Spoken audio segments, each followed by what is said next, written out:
En 2025, 3 grandes découvertes scientifiques sont en train de bouleverser la compréhension humaine. En particulier la dernière, qui pourrait réécrire le destin de la Terre. Les astronomes ont observé que l'expansion de l'univers est en train de ralentir. Des matières étranges, cachées depuis des dizaines de milliards d'années, ont été découvertes dans les profondeurs de la Terre. Et le tout premier trou noir aurait commencé à errer avant même l'apparition des galaxies. Ces 3 découvertes, chacune à elle seule suffirait à déchirer les manuels scolaires. Et pourtant, elles ont toutes été confirmées cette année. Les scientifiques en ont perdu le sommeil.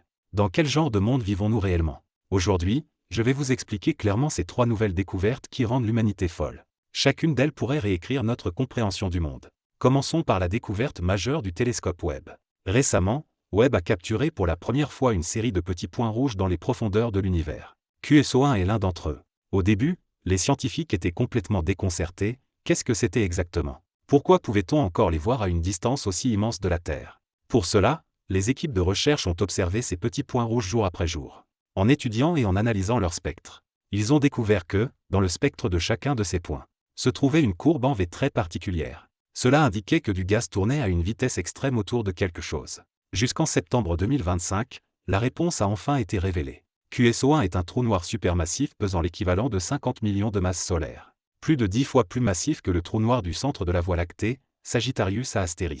Mais ce qui bouleverse le plus, ce n'est pas sa taille. C'est le fait qu'il erre seul dans l'univers. Ce type de trou noir est appelé un trou noir errant. Nous savons que presque chaque galaxie possède un trou noir supermassif en son centre. Mais ces trous noirs restent discrets. Leur masse ne représente qu'environ 1/1000 de celle de leur galaxie hôte. QSO1, en revanche, est totalement différent. Sa masse représente les 2/3 de la matière environnante. Et il n'y a même pas l'ombre d'une galaxie autour de lui. Plus surprenant encore, les scientifiques ont analysé le gaz qui l'entoure. Et n'y ont trouvé que de l'hydrogène et de l'hélium. Ce sont les 2 seuls éléments présents dans l'univers juste après le Big Bang. Qu'est-ce que cela signifie? Cela signifie que QSO1 est devenu un trou noir supermassif. Avant même l'apparition de la première génération d'étoiles. Nous pensions auparavant que, dans l'univers, les galaxies devaient apparaître avant les trous noirs. Mais QSO1 a tout simplement inversé cette logique. Que s'est-il donc passé? Les scientifiques ont proposé 2 explications. Soit d'immenses nuages de gaz de l'univers primitif se sont effondrés directement en trous noirs. Soit, comme l'a proposé Stephen Hawking en 1971, ces trous noirs se sont formés lors du Big Bang, avant les étoiles et les galaxies, errant dans l'univers jusqu'à ce que du gaz s'en approche et les rende détectables. Autrement dit, ces petits points rouges capturés par le télescope Webb sont chacun des trous noirs supermassifs. Pour aller plus loin et comprendre la vérité, Webb continuera à suivre et observer ces petits points rouges. Si la découverte des trous noirs est déjà révolutionnaire, alors les nouvelles concernant l'énergie noire vont carrément réécrire les manuels de cosmologie. En avril 2024, près d'1 millier d'astrophysiciens ont utilisé le spectrographe d'énergie noire DESI pour analyser la position et le mouvement de plus de 6 millions de galaxies. Ils sont arrivés à une conclusion stupéfiante. L'énergie noire qui pousse l'expansion de l'univers pourrait être en train de s'affaiblir. Au début, personne n'osait y croire. Après tout, depuis 27 ans, nous considérions l'énergie noire comme constante et immuable. C'est le fondement même du modèle cosmologique standard actuel. Mais en 2025, l'équipe DESI a publié des données encore plus vastes, portant sur 15 millions de galaxies, ajoutées aux observations de supernovae et au fond diffus cosmologique. Ce signal ne s'est pas affaibli, il est devenu encore plus évident. Petite explication pour tout le monde. DESI détermine l'expansion de l'univers en détectant les oscillations acoustiques baryoniques. Ce sont des ondulations sonores laissées par l'univers primordial. À mesure que l'univers s'étend, l'espacement de ces ondulations augmente. DESI a découvert que la vitesse d'expansion de ces ondulations n'est pas constante. Elle est en train de ralentir. D'un point de vue statistique, les résultats de 2024 correspondaient à une probabilité d'erreur d'environ 1 sur 30 000. En 2025, ce chiffre s'est rapproché du seuil généralement reconnu comme une preuve solide.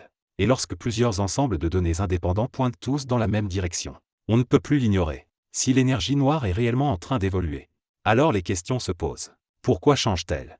Et qu'est-elle réellement? Certains vont même jusqu'à supposer que le problème ne vient peut-être pas de l'énergie noire, mais du fait que la relativité générale d'Einstein doit être corrigée à l'échelle cosmologique. C'est pourquoi les scientifiques placent désormais leurs espoirs dans l'observatoire Vera-Rubin.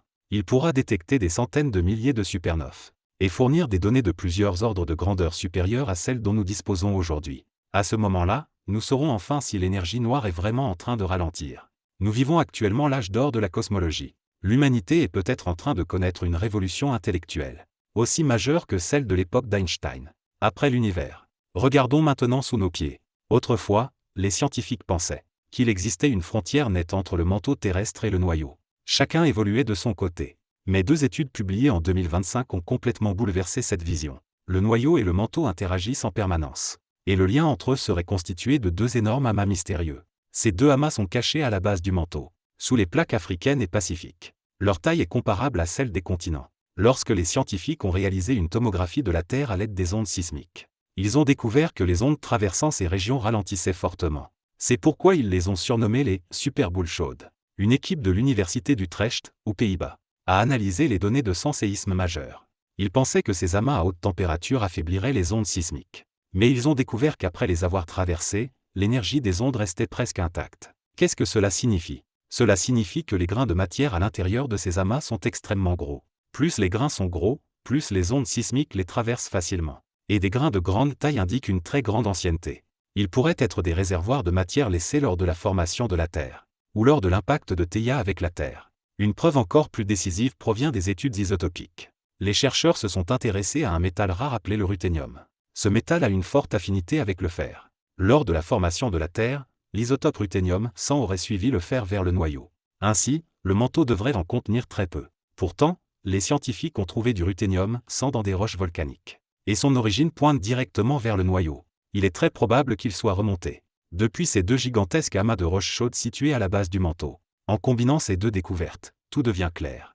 Les superboules chaudes sont le pont entre le noyau et le manteau. Elles agissent comme 2 ancres géantes, façonnant la convection du manteau. Et c'est précisément cette convection qui alimente le mouvement des plaques tectoniques. Cela explique aussi pourquoi la Terre est si active et capable d'abriter la vie. Mars, en revanche, en raison de son inactivité interne, est devenue depuis longtemps une planète morte. Nous comprenons maintenant que les profondeurs de la Terre ne sont pas figées, mais le théâtre d'interactions dynamiques, qui dure depuis des milliards d'années. Comprendre ce processus nous aide à saisir pourquoi la Terre a pu devenir une planète habitable. Pour résumer ces 3 grandes découvertes de 2025, il existait des trous noirs errants dans l'univers primitif. L'énergie noire pourrait être en train de ralentir, et le noyau et le manteau terrestre interagissent en secret. Chacune d'elles brise nos idées reçues. Voilà toute la beauté de la science. Il y a toujours de nouveaux mystères qui attendent que nous les dévoilions. Après avoir regardé cette vidéo, laquelle de ces découvertes vous intrigue le plus? Selon vous, qu'est-ce qui est apparu en premier? Les trous noirs ou les galaxies? Laissez votre avis dans les commentaires.